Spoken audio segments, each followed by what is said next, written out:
എന്തൊക്കെയാണ് ഊണിന് നോക്കിയാലോ. എനിക്ക് അത്ര ഫേവറേറ്റ് കറികളൊന്നുമല്ല ഒന്ന്, എന്നാലും വെറുത്ത് കുട്ടിച്ചങ്ങനോട് ഇഷ്ടം തോന്നിയ പോലെ അവസാനം എനിക്ക് ഈ സാമ്പാറിനോടും വഴുതനയോടും ഇഷ്ടം തോന്നിയത്. പണ്ടാണ് ഈ വീട്ടിൽ മിക്ക ദിവസം സാമ്പാറാണ്. ഈ സാമ്പാർ വെക്കണമെന്ന് അമ്മയോട് ഞാൻ ചോദിക്കും, അമ്മയ്ക്ക് ഈ ചാറ് കൂട്ടാനല്ലാണ്ട് വേറെ എന്തോരം ചാറ് കൂട്ടാൻ ഇവിടെ ഉണ്ട്, എന്തിനാണിത് വെക്കണം അമ്മയെ നോക്കി. അപ്പം അമ്മ എൻ്റെ അടുത്ത് പറയും, ഈ സാമ്പാറാണെങ്കിലേ കാലത്തെ ബ്രേക്ക്ഫാസ്റ്റ് ഇഡ്ഡലിയോ ദോശയ്ക്കോ ഉപയോഗിക്കാം, ഉച്ചയ്ക്ക് ചോറിന് ഉപയോഗിക്കാം, വൈകിട്ട് ചപ്പാത്തിക്ക് വരെ എൻ്റെ അമ്മ സാമ്പാർ ഞങ്ങൾക്ക് ഒഴിച്ചു തരും.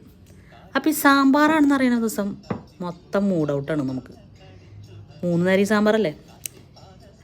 ഇപ്പം എന്താണെന്ന് എനിക്കറിയില്ല, പ്രായം കൂടുന്നതനുസരിച്ചാന്ന് തോന്നുന്നു. ഇപ്പം സാമ്പാറൊക്കെ ഭയങ്കര ഇഷ്ടമാണ്, ഫേവറേറ്റായി തുടങ്ങി. അപ്പോൾ അമ്മയുടെ അത്രയും സാമ്പാറിൻ്റെ ടേസ്റ്റ് വരില്ലെങ്കിലും ഞാനിന്നൊന്ന് വറുത്തരച്ച് വെച്ചു.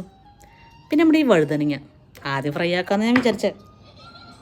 പിന്നെ ജസ്റ്റ് ഫോർ സമയ ലാഭം ഉള്ളി ഞാനതങ്ങോട്ട് ഉപ്പേരിയാക്കി. ഉപ്പേരി വെച്ചാൽ എനിക്ക് ഓർമ്മ വരുന്ന കൽപ്പനച്ചിയുടെ ഇൻ്റർവ്യൂ. അതിൽ ഉർവശി ചേച്ചിനെ ട്രോളുന്നുണ്ടല്ലോ, ഉർവശി ചേച്ചി വഴുതനങ്ങ കറി വെക്കണ കാര്യം. പിന്നെ എൻ്റെ നാരങ്ങ അച്ചാറ്, അതില്ലാതൊരു കളിയില്ല. അപ്പോൾ ഇതെല്ലാം കൂട്ടി ഒന്ന് പിടച്ചിട്ട് വരാം. അടുത്ത കറിയായിട്ട് നാളെ വരാം. ബായ്.